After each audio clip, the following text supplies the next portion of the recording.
Even at 65, having to work just shows you're poor, huh?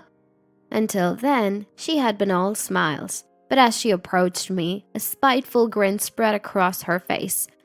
A 20-something new employee, speaking in a hushed voice so others couldn't hear, looked down on me, a part-timer, with surprise and then walked away without a word. When she talks with other employees, she's so pleasant, and her sudden change of attitude makes me wonder if I misheard her. Thinking back, my first encounter with her was quite intense, but that was just the beginning. I'm Marcia Coleman, a housewife who works part-time at Global Mart, a well-known national supermarket chain. Global Mart has recently opened stores in all 50 states. The store I worked at is a small countryside branch. Though less flashy compared to the constantly opening new stores and a bit old-fashioned, it's a homey shop with a close-knit community feel and regular local customers. I started working here in my 20s right after getting married. Back then it was more like a small general store than a supermarket. As times changed, so did the town, the people, and the store, eventually becoming a national chain. I took a break from work when I had my child, but after my parenting duties eased, I returned because I loved this store. Now, as the most senior employee here, I find myself concerned about every little detail. Oh dear, this floor is a bit dirty. I better clean it up. I was scrubbing the floor with a rag when I heard a sudden voice. What are you crouching down for? You're in the way. Startled, I turned around to see a young woman with her long hair tied into two bunny-like knots, wearing a Global Mart uniform, but someone I hadn't seen before. As I wondered if she was a new part-timer, she crossed her arms and glared at me. Don't do things that are pointless. But the store needs to be kept clean. Cleaning a spot nobody sees is a waste, isn't it? Don't talk back to me. Just a part-timer. I was taken aback by her sudden appearance and shouting. Later, the manager introduced me to her. Her name is Juliana, a recent graduate who joined Global Mart this spring and was sent to our store for initial field training. Juliana smiled brightly and greeted the gathered part-time and temporary staff. Please be nice to me. I'm going to work really hard. Seeing her cheerful, sunny smile, I thought she was a different person from before. Maybe she was just nervous on her first day of training and used harsh words unintentionally. As I was thinking this, Juliana finished her greetings and approached me. You're Marcia, right? I heard you're the most senior person here. Yes, I've been working here for quite some time now. It's obvious you're older, isn't it? Juliana emphasized my age in a way that erased her smile, replaced by a spiteful smirk. Having to work at 65, you must be poor, huh? Excuse me? Juliana whispered in my ear, out of earshot of others. I was so shocked by her unexpected words that I just fell silent, while she snorted and walked back towards the manager. Her conversation with the manager was as pleasant as her earlier greeting. I thought I must have misheard because of her dramatic change in demeanor and let it pass. But after that, whenever Juliana and I were alone, she would throw nasty comments my way. Once, seeing me move heavy items, she said, Even as an old person, do you have to do such heavy work to survive? How pitiful. Her expression seemed sympathetic, but her arms crossed and her defiant stance clearly showed contempt. Another time when I took some leftover deli food home, she commented, How poor looking. Aren't you embarrassed? She said this in a mocking tone. And then another time, You're not good at your job for your age. Probably better at sucking up than actually selling products. It's like that. That's how she would speak to me, always sneering when we were alone. But I've not lived these years for nothing. I decided not to get worked up over a girl young enough to be my daughter and let it slide. However, Juliana didn't seem to like my attitude, and her behavior escalated. On a sunny day, I was helping a regular customer. She has some vision problems and sometimes struggles with selecting products, so a staff member usually assists her with her shopping. I'm sorry to always trouble you. No trouble at all. Thank you for shopping with us. Take care on your way home. After seeing off the customer and returning inside, What are you doing? Juliana was there, hands on her hips. Her voice was quieter than usual due to other customers and staff around, but her eyes narrowed disdainfully at me. But knowing I hadn't done anything wrong, I answered confidently. I was assisting a customer. All that time for just one customer? That's ridiculous. Helping customers in need is a part of our job. That's so like country bumpkin. What do you mean? If you've got time to spend so long with one customer, you should be selling more. Don't you understand that? Respectfully, we can't sell products without valuing our customers. Don't talk back to me, just a part-timer. If you keep harming the store's interests, you'll be fired. With that, Juliana walked back to the back office. I sighed deeply as she left. Honestly, I couldn't keep up with her, and it was exhausting even though I loved my job. But Juliana's field training as a new employee was only 2 weeks, and she had already been there for 1. Thinking I just had to endure 1 more week made it a bit easier. Telling myself to hang in there, I went back to work. A week later, Juliana's training ended and she left the store. Before opening, she greeted the gathered staff with her usual bright smile. The manager praised her work, and it seemed she had only shown her good side to them. When I asked other employees about Juliana, they said she was a bit inexperienced but friendly and cheerful. Perhaps they were more lenient because she was in training. In a way, it was clever of her. As I stood there, mixed feelings of surprise and admiration, Juliana approached. She smiled crookedly, looking at me with amusement. I've told the manager all about you. What did you say? About how useless you are? The manager listened. He trusts young, capable me over an old, incompetent like you. Is that so? Even if you're needed, it's just a waste. You'll be fired soon enough. You should be grateful you won't have to work anymore. With that joyful laugh, Juliana left. I was relieved to be free of her, but also felt a bit uneasy. Will she always be like that?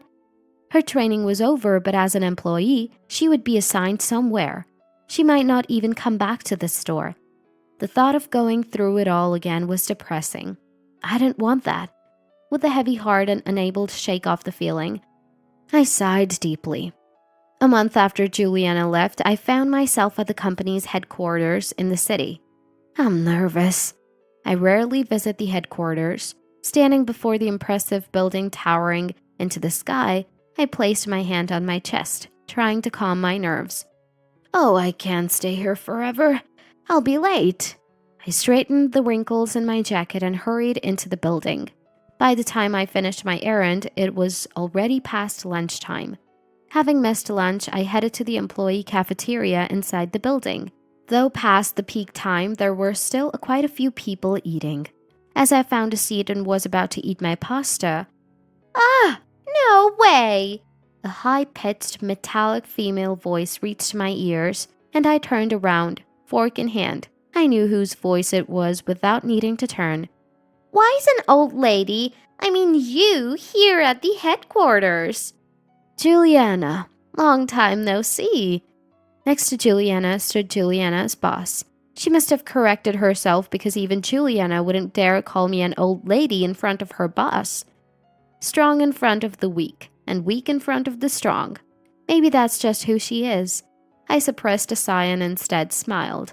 I had a meeting at the headquarters today. A meeting for someone like you? Just a part-timer? Every voice from the field is important.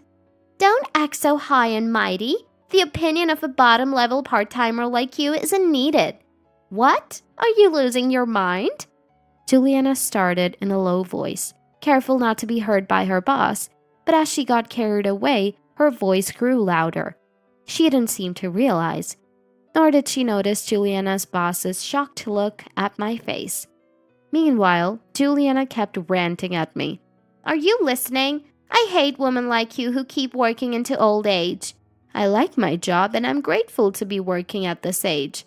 It's disgusting. Don't ever show me your pitiful self again. Hey, you! Listen, this person from my training place. She's useless but keeps sticking around. Huh? She's a liability to the store. She should be fired.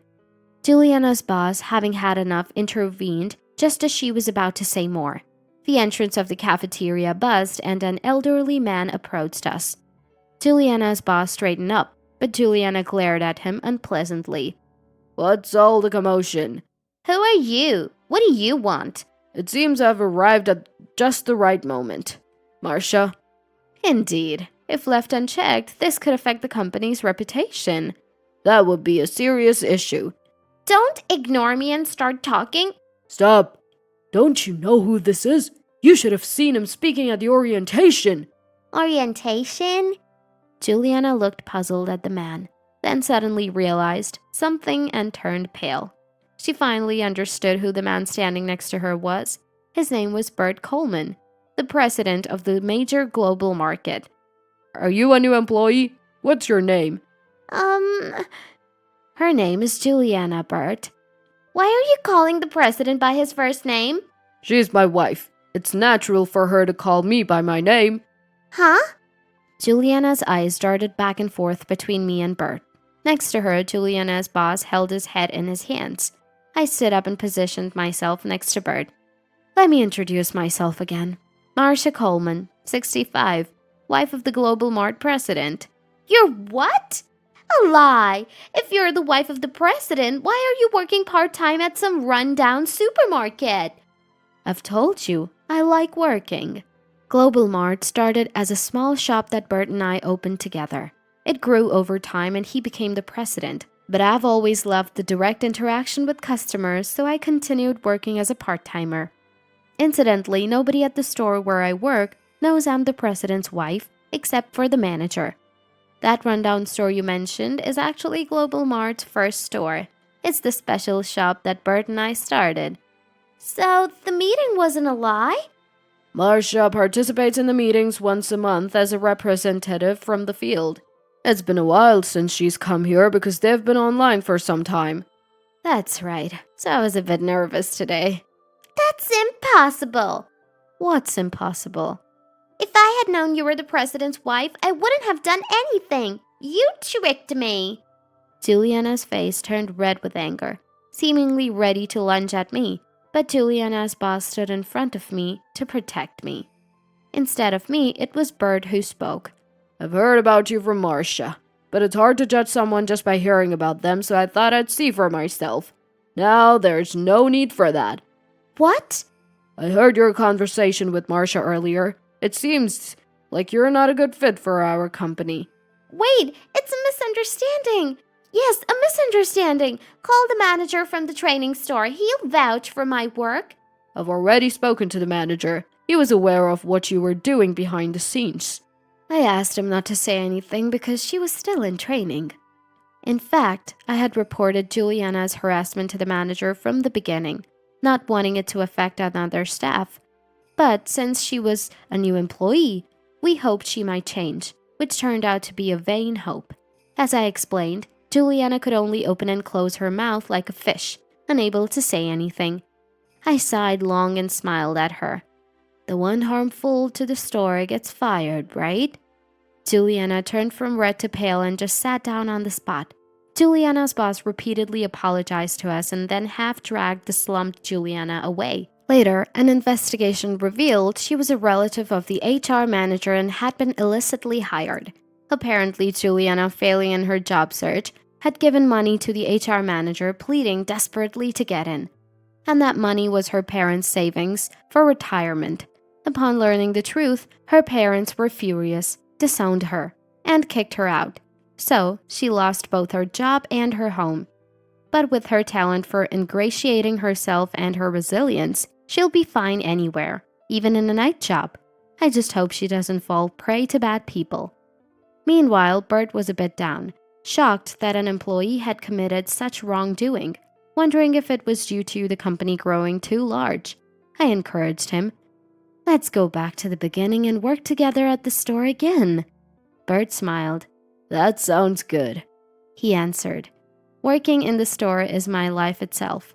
The store we started from scratch is like my child. I want to continue working there, always with a smile.